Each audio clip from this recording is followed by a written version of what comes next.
Ajay, are you okay? Yes, I'm fine. So, can we start, or we should wait for some more time? No, I think we'll just start because I'm going to record it and I'll be available to people afterwards if they haven't managed to make it. We were expecting 4 more people, but never mind. Just let's go. So, from the land of Buddha, Krishna, Rama, namaste to all of you, my friends. And I welcome and thank you so much, Steve, my friend, for giving me this opportunity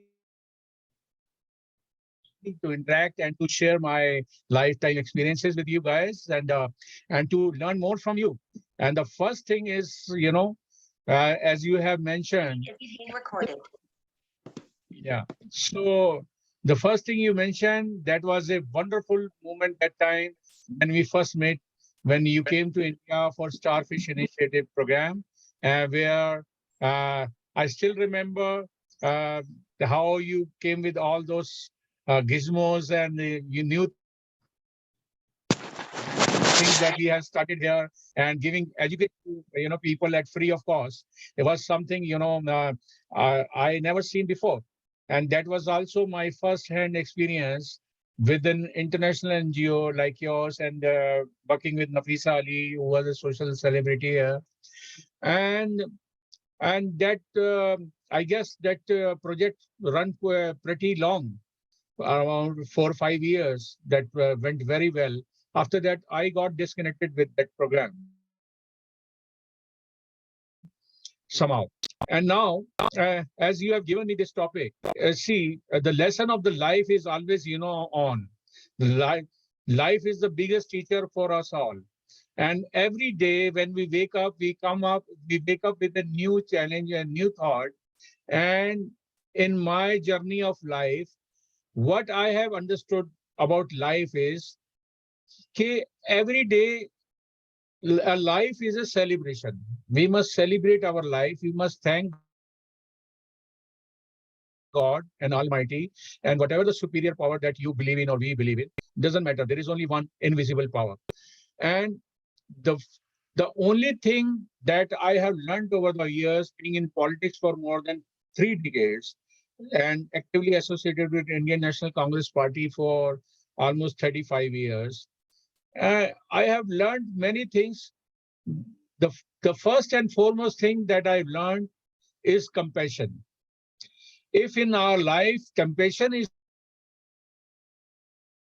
not there, our life is purposeless. So whatever we feel, whatever the way we conduct our life, the way we do, if we do not have compassion in our heart, we may succeed, we may fail. But if compassion is there, that is the biggest strength for us as a human being to be alive and to be thoughtful for not for ourselves, our life, but for others as well too.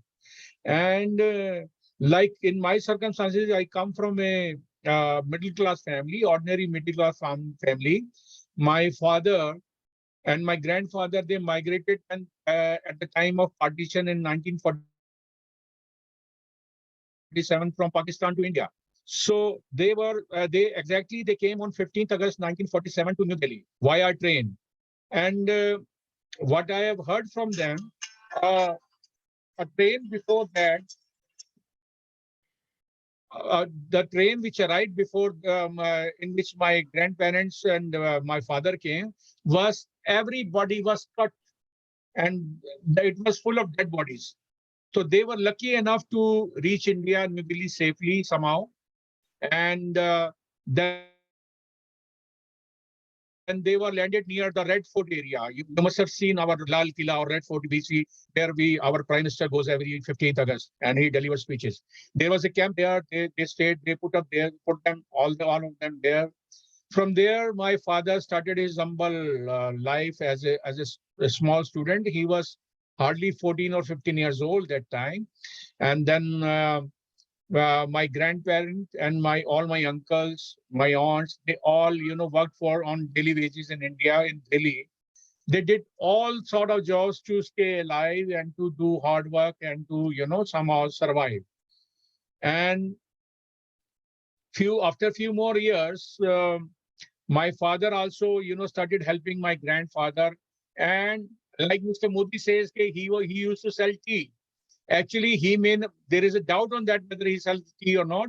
But my grandfather, he opened a tea stall. And in the very central Delhi, and there used to be, he used to do Indian sweets and snacks and sell tea there. And that is how the family started. Then my father got a small job in Indian military for very short span. And after that, we started everything. Then my father got married and we were born anyway. I don't want to drag that past too long. So what I'm trying to say is, the family background and the hardship that my family faced, that came naturally in our blood. And we used to see how my father worked so hard to raise us and to give education to us. Even sometimes it was very hard for him to get a school uniform. So sometimes we used to skip not wearing the uniform. Then we used to get badged at school by the teacher. So this was a common scenario where we all studied and worked. Luckily, uh, I think I was 10 or 12 years old, around 72 or 73. I started my little knowledge, my remembrance in that time. My father became an active worker of a party called Jan Sangh, Bharatiya Jan Sangh. That was a right-wing party, and the origin from where this BJP, that Narendra Modi's party, was born. So my father was actually one of the founder member in that Bharatiya Jan Sangh. That was a core pure Hindu party, and their only agenda was to work for the betterment of Hindus. And then my father was very much against that. At that time, my father was a very known campaigner in Delhi. Whatever elections were used to him, my father was always a key fellow. When Indian Prime Minister Indira Gandhi imposed emergency in India, that time there was a lot of pressure on the politicians, especially all over India, but especially particularly the most leaders who were against Congress, they were being arrested. That time, everybody went underground. And I still remember small thing, daddy did not used to come home oftenly, but sometimes once in a week or in 15 days, he used to come late night, around 2 a.m. or 3 a.m. just to meet us. And then after spending 1 or 2 hours, he used to go because they were under, this thing. And they were avoiding arrest from the government. And that time, there was a lot of pressure on all the right-wing leaders in India. And Mrs. Gandhi was, wanted to implement certain strict agenda that she had. But after, within some time, when Mrs. Gandhi's government fall and she was out of power, that time, my father's political teacher, Guru, they all, the Jan Sangh was dissolved and a Janata Party, another party was formed in India against Congress Party. That time, my father was not in favor of, merging or dissolving a party which worked so hard. And so these all people, we were just, he was just a little angry or upset, you may say. And something happened after that. Then when the Morarji Desai, the Prime Minister, came in India, that time something, family problem happened to my father's sister, my auntie. And there was a divorce case pending for my cousin sister. And knowing that the girl is my father's niece, the BJP, that Janata Party, that time BJP minister, he sided with the guy, the boy side, knowing that fully the niece was my father's. After that, my father was totally heartbroken. He said, "Hey, what I have done for them for all these years, and they are good for nothing. They have actually, at time, dowry cases were on a very higher side in India. The brides, young brides, girls were used to burn in for not bringing good enough dowry in India. And then dowry was a very big blot in India at that time. And my cousin sister also suffered due to that. Then somehow somebody met my father. He was a very strong Congress worker. He said, "Why you are wasting your time, sir? They are not good people. Let me take you to see Indira Gandhi." And Indira Gandhi nobody was used to go that time to meet her because she was out of any power. She was neither member of parliament, nothing. She was sitting in just one house. So my father went to see her, and first time when she met her, so my father said, "I had worked against you for so long. How does it matter to me?" She said, "It matters to me because now I think what you try to do in India, the imposed emergency, was the right thing to do because we need to learn discipline. We need to fight with corruption, which I don't think that these people are good enough to run a government like this." And then my father invited her to one of our, there is a religious thing called Jagran. There is a night long. We have to just sing songs for our deity and all. There, my father invited Indira ji to Karol Bagh, and she came. And from there, it was in, I think, 1979, sometime. That time, my father took Congress flag in his hands. And I was a small kid that time. I remember all those pictures are still flashing in front of me. I've seen ocean of people coming for Indira Gandhi to see her. And Indira Gandhi was such a, attractive lady. Like everybody who used to see her, they were just used to fall in love with her. And Indira Gandhi always wanted to remove poverty and all these things, that slogan that ultimately she came back into power in 79 or early 1980s. And after that, my father was fully a member of Indian National Congress, and he started using those platforms. So this was the transformation from right wing to center wing party. And from there, I joined. I completed my school. Then I joined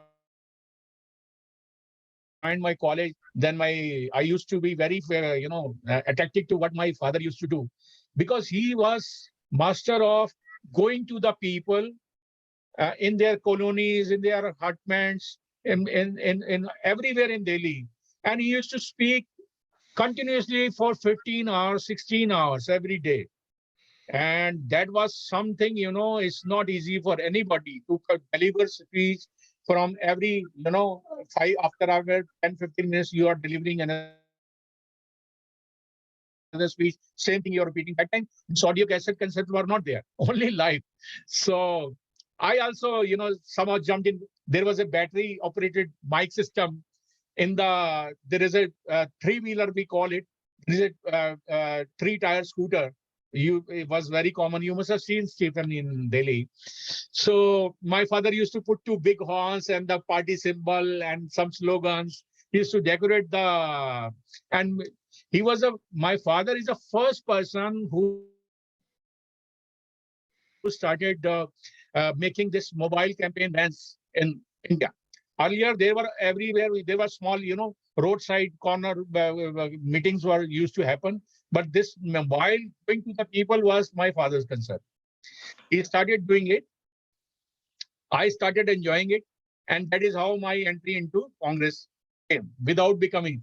In 1982, I guess, when Indiraji's first son, the second son, Sanjay Gandhi, died in air crash in Delhi, Rajiv Gandhi was not in politics at all. And he was always shy guy and out of politics. He was never used to entertain anybody. They were living totally private life in Delhi, being Indira Gandhi's son. So when Sanjay Gandhi died, Rajiv Gandhi was brought into Indian National Congress as General Secretary. and we started meeting him. And what a class guy. The first time in my life I seen laptop in my life in the office of Rajiv Gandhi. There was that thick, the laptop was there. With a, I think it was only black and white kind of thing. The first computer I saw was at Rajiv Gandhi's office. And later on, then my gradual training started. And then I was given I was started giving small responsibilities in the party. And whatever I learned is all my blessings of my father. And then what I started doing, I was very amazed. Okay, wow, my father, then he used to carry the full orchestra team on his truck, that roadside singers. And he used to make catchy songs to attract people. And once that campaign, people gather around the truck, then he used to deliver his speech. So that was his SOP during elections or any political campaigns. So I remember all these chaps who were working with my father, they used to have, bad throats because whole day they were singing, live, and there is a limit to, this thing, and for continuously for 15 days, for a month, like that. I somehow I impressed my father. Daddy, we must get recording done. He said, okay, nobody will listen. Everybody's used to live. No, the time is changing fast. How many times you can sing? This team can sing, and how long you can speak. So then he agreed to it. Then I had a friend who had a very small studio in Delhi. He used to do work for All India Radio. And he used to make small jingles and all this thing in his studio with a mic, and there were big spools he used to come. So I took Daddy's entire orchestra team into the studio, put them in, and we spent at least 2-3 days to get the recording done because they were not used to studio recording around. And it was God's grace. The results were so amazing when the first cassette came and we played in the tape recorder, and when we played it on the audio system, it was boom, because every time the voice was fresh, music was fresh, everything was fresh. So that is how the audio campaign system came. And the entire party was so, happy with my father's new innovations. And then that is how the campaign started, audio campaign started in the political party systems. And that's huge in India these days, I think. And yeah, it's very big now. Yeah. So I think I will wrap it up. So that is how my political journey started. Then I in 2002, I was given party ticket from my area. I lost with a very narrow margin. There was a local municipal election in Delhi that time. So after that, I lost a lot of money, and then I had a little heartbreak. What happened? Why I was under pressure? But somehow my life's lesson started from there, because people in politics, Steve, those who used to say, "Oh, don't worry, brother, we are with you. We will do everything for you to win. We will make sure you win." And when I find out, they were the people who were responsible for my for losing my election. So this was the first time, I tasted the taste of politics in life. And from there, I somehow gathered my courage, and I started working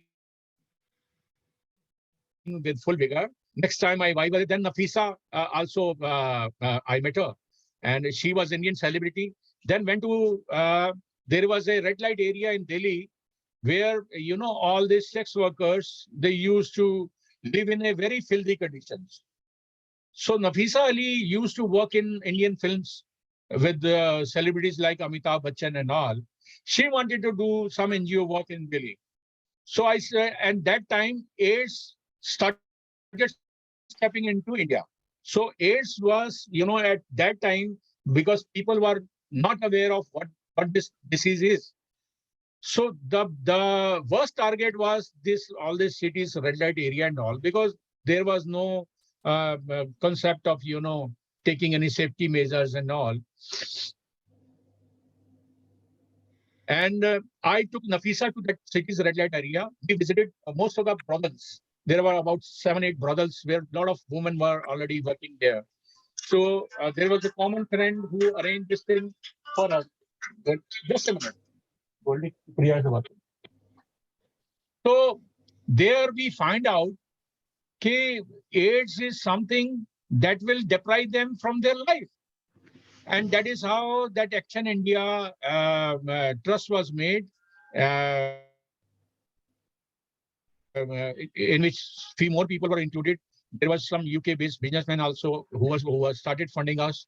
Then we went to Delhi government and they gave us a space for hospital where we used to treat, because doctors were not ready to treat HIV patients in India.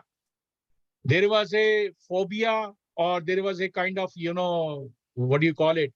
So they were hesitant to treat or touch a HIV patient in India. That time, you must remember Dr. Lal, Chinkulal Than Singh, Steve. He was also there in, yeah. So we created a core team, and there we created some concept and some publicity material. And we started going to the people. This is okay. It is not only because of unsafe sex, but out of family, if you go, then you might get caught. So there was this kind of thing that when we started, so results started coming in. Then luckily, we were lucky enough that we got an offer from your side. And that time the education on water and HIV/AIDS and all this thing we started. And that was only time when you visited India, I guess. And from there we carried on. Yeah. Ajay, you started with your lesson in life being compassion. I think you're now coming around to that part, isn't it? Okay. So okay. that's the. So because I wanted to share all this being around, what I learned in life is, because when I met those people who are, underprivileged, those who do not had that means to sustain life without medication, or they did not had money, or those who had money, they did not had any medical knowledge or how to go about it. So compassion was the only thing that we used to treat, because I was not a doctor. I was not a medically trained person. So what I used to do, we used to give them a human touch. We used to hug them. Hey, look, I am with you, because people were totally outcasted. Nobody used to talk to them. Even the families, they used to throw them out. So I used to took my children to take it with them. This was the kind of, like a extended family we started, meeting them every weekend or every special occasion when there was some festival. There were small girl childs. There were, very elderly people also. There were women. There were men.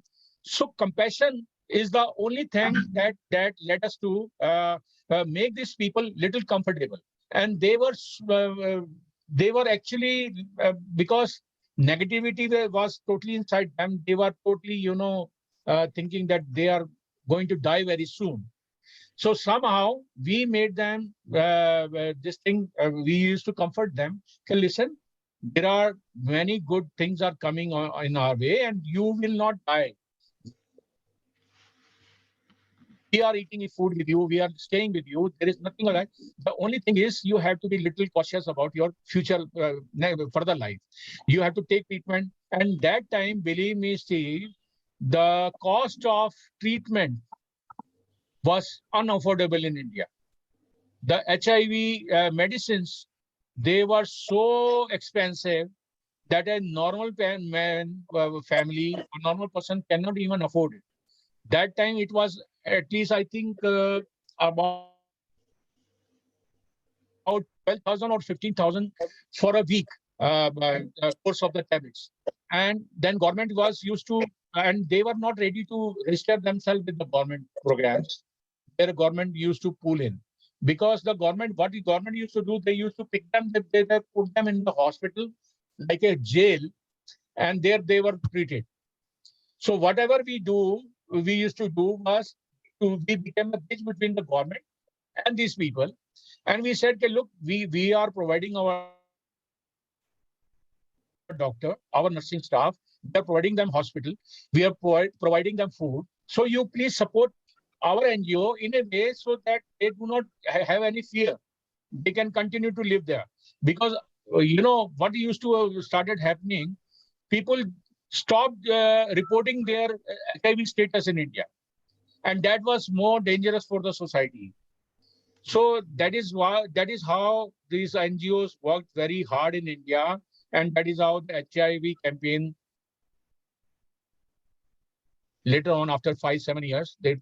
So what I learned in life, because you see, everybody works for some mission in India. Some people work to gain money, status, or to live, and some people want to become some minister or member of parliament or to gain some social status, high social status.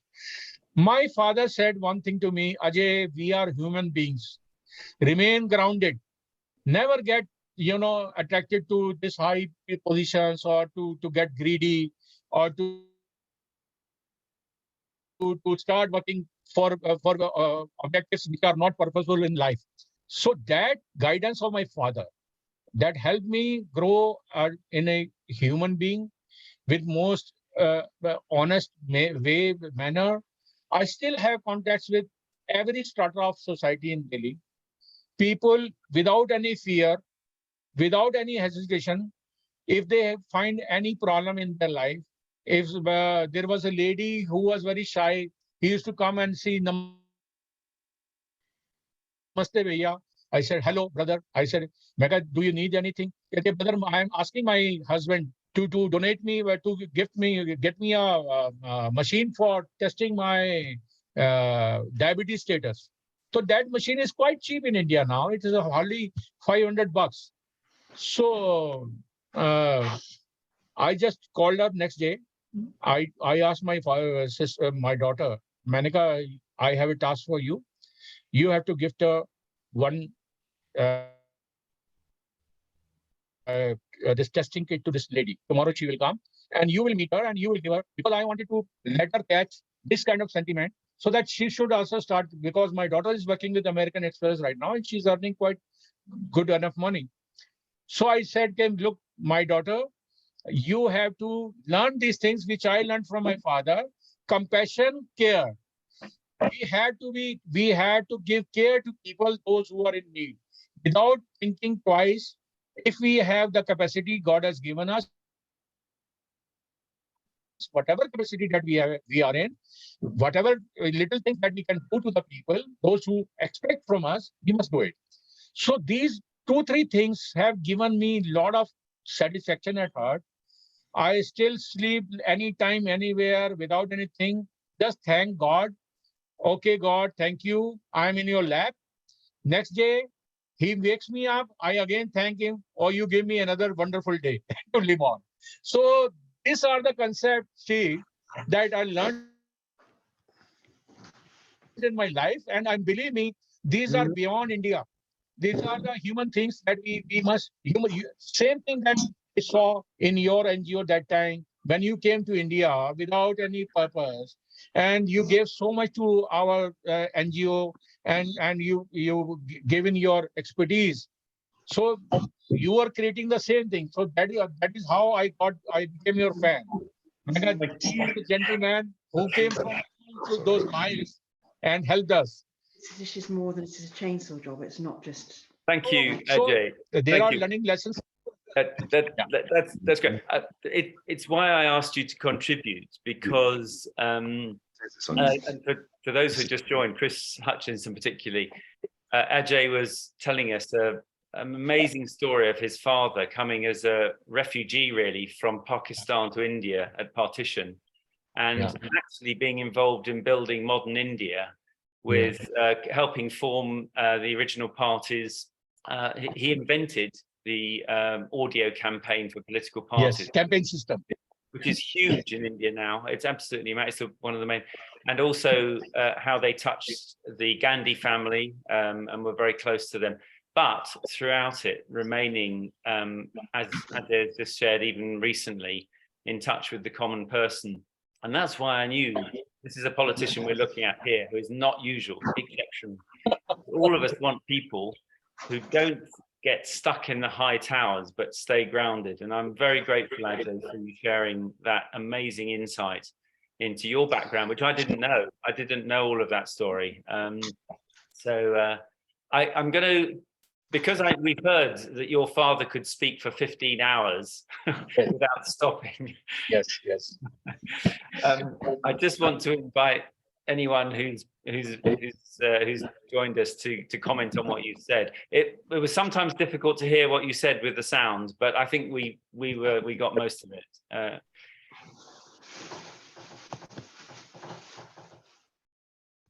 Any comments? No, well, that's fine. The other thing that this is designed to do is not just share Ajay's lesson in life, but any other lessons in life that we might have had today or yesterday or 3 weeks ago or 3 decades ago. Yep. Any lessons in life from anyone else? Yes, hello. Chris. Yeah, thank you. Sorry I was late, but anyway. Nice to see you. And now. At the age of mid-50s, I eventually, as most people manage to do it when they're about 18, I managed to take a gap year. And I took a year off from what I was doing. I'd managed to save a bit of money. And I spent a year in Sri Lanka. And this was on post-tsunami reconstruction work. And I was there on the behest of a charity, but I paid for myself completely. The point I want to make is, first of all, I do recognize some of the things that our speaker has said from my experience of a year there. But also I have maintained links with a range of people in Sri Lanka, and I consider myself to be waiting to make the next visit. I actually did go back for 3 weeks a while ago, but I would like to go back. And I think this is, the word compassion was used, and I think this is about those of us who have unbelievable privileges and don't realize we have them, would all do well, and maybe most of you have, but all do well to visit and spend time in a developing country where what we take for granted, they take as very special, and that is not about going there to teach or mentor, but to do what we can to turn around and have a lending hand to countries who are following in our footsteps. Of course, the main point of which is not to let them make the same mistakes that we made. So that was the thoughts that occurred to me, and a life-changing experience for me. I came back a different person after a year, and Sri Lanka, in this case, will forever hold a very special place in my heart. Yeah, what you say, Chris, echoes my experience in Zambia as a gap 2 years really when I went to teach, and I was never the same again. I went there to give something, and I realize now all I did was take, but that was good because it changed me. It changed me. But yeah. Yes. Great. Well, I mean, this is sort of scheduled to be half an hour to 3/4 what the time is. Oh, we've been going an hour. I think it's time to wrap up. Ajay, just to thank you so much for your time and for sharing that insight, which we'll take away with us, and I hope has changed. I just want to add one small concern, which I'm feeling nowadays. Maybe globally or maybe in India, the cost of medical treatment is getting higher and higher and higher. I had recently, my father got admitted in hospital. For anybody who is a senior citizen, I am only concerned for people in India who do not have enough money in their older days, how miserable their life becomes. Luckily, my father had a son who can do anything and to reach any limit to treat him and bring him back home. But believe me, Steve, the kind of insurance prices in India increasing, it has almost doubled for health insurance. And that too, I was shocked when my daughter got admitted in Dubai. She was treated for a small operation, spine operation. Not a single penny they had to give other than insurance paper. That's all. But in India, you move around with your insurance paper. Doctor will get a signed signature. They will not give you any follow-up support. They will not give you any medicine. Whereas in other parts of the world, these are all included. Like I am paying a hefty premium for me and my wife. But the cost of treatment in India, though the government, shows or declares that it is very much under control, we are providing this. But believe me, people deserve a better hospitalization, medication, and treatment.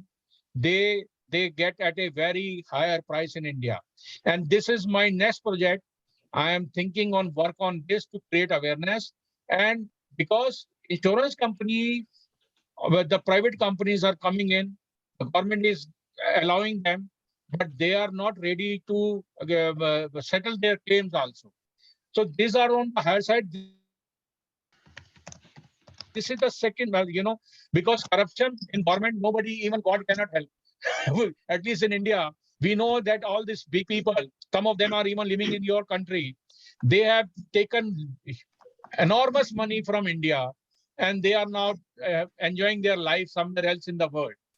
I mean to say, those people being supported and backed by our government, our ministers, they should be brought back. That money could have saved millions of lives and made a better life given better life to the elderly and to the children in India. So this is the project that thank you.